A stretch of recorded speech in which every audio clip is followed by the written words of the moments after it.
एक चीज है जिससे ऑफ कोर्स बाजार का मूड भी बदला है, कुछ ट्रेडर्स और निवेशकों का भी मूड थोड़ा बिगड़ते हुए दिखा है। वो आज जो डेल्टा कॉर्प में रिएक्शन आया है जीएसटी रेट आने के बाद, 28% जीएसटी रेट लग रहा है। एक बार डेल्टा कॉर्प पर आपकी भी राय लेना चाहूंगा, बिल्कुल। क्योंकि हमने काफी बार इस पर बात करी है, हमारी लिस्ट में भी रहा है। क्या व्यू बनता है सर? एक बार नहीं, एक बार लगातार बार बार हमने 150 रुपए, 160, 165, 180, 190 और 210, 220, 25 तक भी रिकमेंड किया है। और उसके बाद स्टॉक 260, 70 तक भी पहुंचा है। हमारे टारगेट जो थे लगभग अचीव भी हुए और कई बार ट्रेडिंग का मौका भी दिया। काफी लोग अब पुरानी रिकॉर्डिंग निकाल के मजे भी ले रहे हैं। लेने चाहिए, लाइफ में मजे तो लेते रहने चाहिए। मजे लेने में कौन से पैसे लगते हैं। लेकिन हाँ, अगर 200 रुपए वाला स्टॉक 180 वाला 260 हो जाए, 270 के टारगेट हो तो काफी कुछ। और बाकी इस तरह की चीजें जो अनसर्टेनिटी वाली है तो वो तो कभी भी आ सकती है। ऐसा तो नहीं कि अनसर्टेनिटी वाली चीज किसी को पता नहीं थी कि अचानक से, सबको मालूम था कि ये डिसीजन आने वाला है, किसी भी तरफ जा सकता था। कोई अगर 20% ऊपर नीचे की रिस्क नहीं लेना चाहे तो एग्जिट कर ले। अच्छे भाव में एग्जिट हो रहा था कल जी। ऐसा तो नहीं कि आपको 250, 260 का भाव बढ़िया ही भाव जी।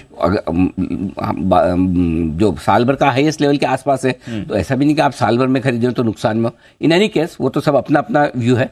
लेकिन जहां तक डेल्टा कॉर्प पे इम्पैक्ट का सवाल है, जो मैं समझ पाया हूं दीप, और जो आज हमने सुबह नजारा से बात की, हमने सुबह ऑन मोबाइल ग्लोबल से बात की, दो चीजें समझने लायक है कि डेल्टा पे कितना असर पड़ सकता है, वो समझना जरूरी है। पहली चीज, डेल्टा का 85% बिजनेस कैसीनो से है, 15% ऑनलाइन गेमिंग से। पहले 15% ऑनलाइन गेमिंग की बात कर लें, जहां झटके ज्यादा है।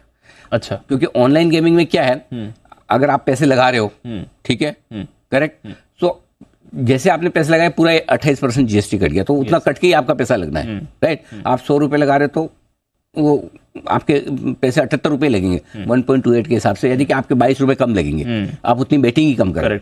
तो 15% जो बिजनेस ऑनलाइन गेमिंग का है, जो अड्डा 52 और ये सारी इनकी जो इससे आता है, उस पे झटका है।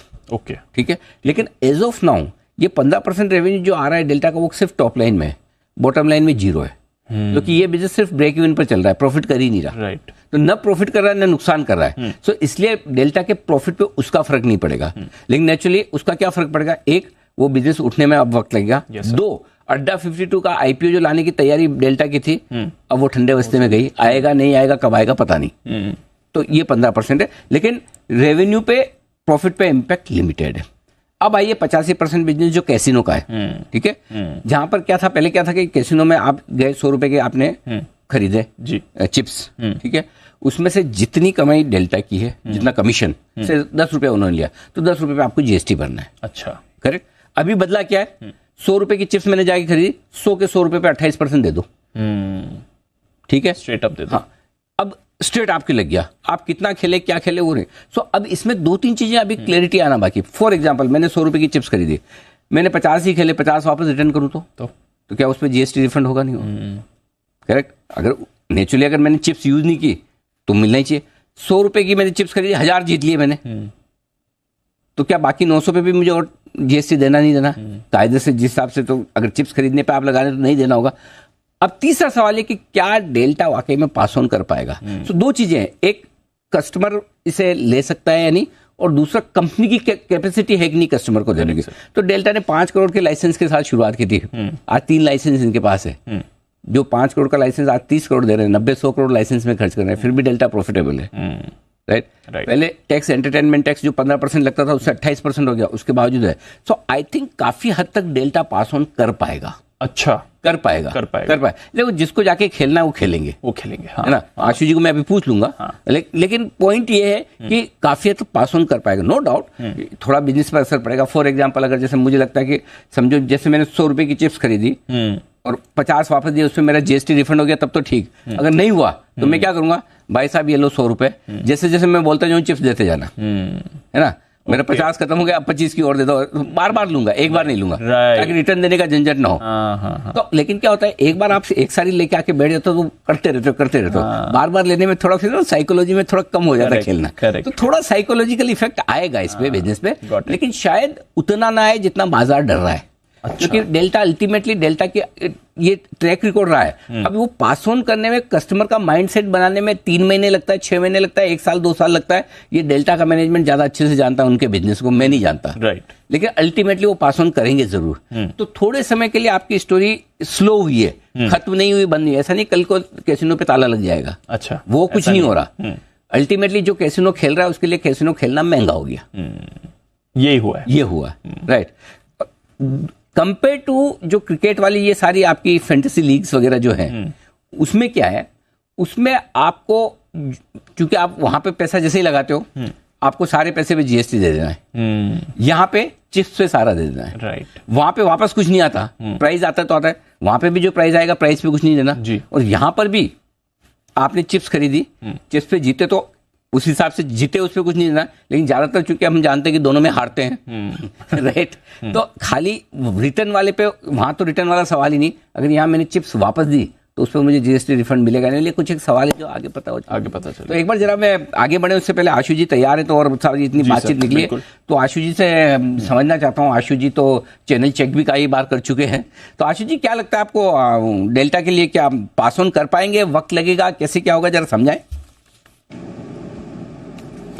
अनिल जी, आपने जो अभी कंक्लूड किया है ना, बहुत बढ़िया से किया है। और सबसे इंपॉर्टेंट चीज जो आपने बताई कि जो सबसे बड़ा इफेक्ट आएगा वो ऑनलाइन बिजनेस पे आएगा।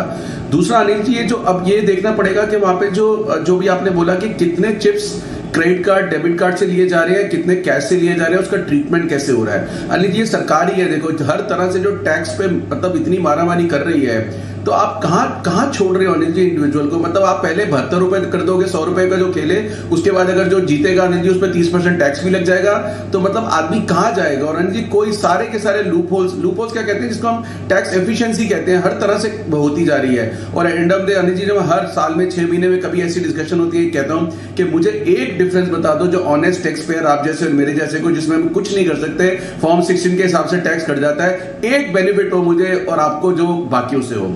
और अनिल जी रही बात ऐड करूंगा अनिल जी, डेल्टा का 30 से 35% बिजनेस जो है अनिल जी, वो जो एंट्री होती है ना, जो 2,000 रुपए पर हेड, 3,000 रुपए पर हेड या 4,000 रुपए पर हेड, डिपेंडिंग ऑन दी कौन सा वाला बैंड खरीदते हो, जिसमें लोगों को एक एक्सपीरियंस मिलता है, वो 500 रुपए के चिप मिलते हैं और वो खाना पीना होता है। तो अनिल जी बहुत बड़ा बिजनेस ना डेल्टा का 30-35% वहां पे भी शिफ्ट हो गया, मतलब that's a very big bucket. जैसे आपने बोला 15% ऑनलाइन है, तो अनिल जी 160 और 180 के बीच के प्राइस में अगर डेल्टा दोबारा आ जाए तो मुझे लगता है कि फिर वो लेने वाला हो जाएगा। और हो सकता है कि स्लो मूवर हो, थोड़ा सेटल हो, लेकिन अनिल जी एक चीज अभी भी है कि सुप्रीम कोर्ट में अपील भी होगी इसकी, क्योंकि अभी भी Anil ji group of ministers में है, उसमें मेजॉरिटी फेवर में नहीं थे इम्पोज करने के, तब भी ये लगा है, क्योंकि एक भी अगर नहीं मानेगा तो लगाना पड़ जाता है, इस तरह का कुछ ऐसा सुनने में आया मुझे। और अनिल जी सुप्रीम कोर्ट में अपील कर सकते हैं। और एक चीज अनिल जी तो आपने बोली, जिसको जाना है उसको जाना ही है। अनिल जी आज आप एसटीटी और डबल कर दो, यहाँ से सर्विस चार्ज जीएसटी और बढ़ा दो ऑप्शन के ट्रेड पे, once an option seller once an option trader will trade. तो अनिल जी कैसीनो में भी थोड़ा बहुत डेंट जरूर आ सकता है। क्या कर रहे हो आशु जी, कैसे कैसे आइडिया दे रहे हो एसटीटी डबल करने का, मरवाओगे आप तो सबको। ऐसा आइडिया में तो गलती से पहुंच गया, दिक्कत हो जाएगी। सबसे पहले तो अनिल जी मैंने कंडेम किया है, अनिल जी मैंने तो टैक्सेशन को कंडेम किया है। अनिल जी टैक्स रिजीम ऐसा होना चाहिए कि लोग चला के टैक्स देने आए, आप पकड़ के टैक्स लो। तो अनिल जी वो तो क्या बात है, अमेजिंग, सही है, बिल्कुल सही है। मतलब चाणक्य ने कहा था ना क्या कि वो मधुमक्खी की तरह आप टैक्स लो, फूल में से उतना ही मधु निकालो जितना तकलीफ ना हो, फूल खिलता रहे, खुशबू देता रहे, एकदम अच्छा लगे, इतना मत चूस लो कि फूल ऐसा हो जाए बिल्कुल।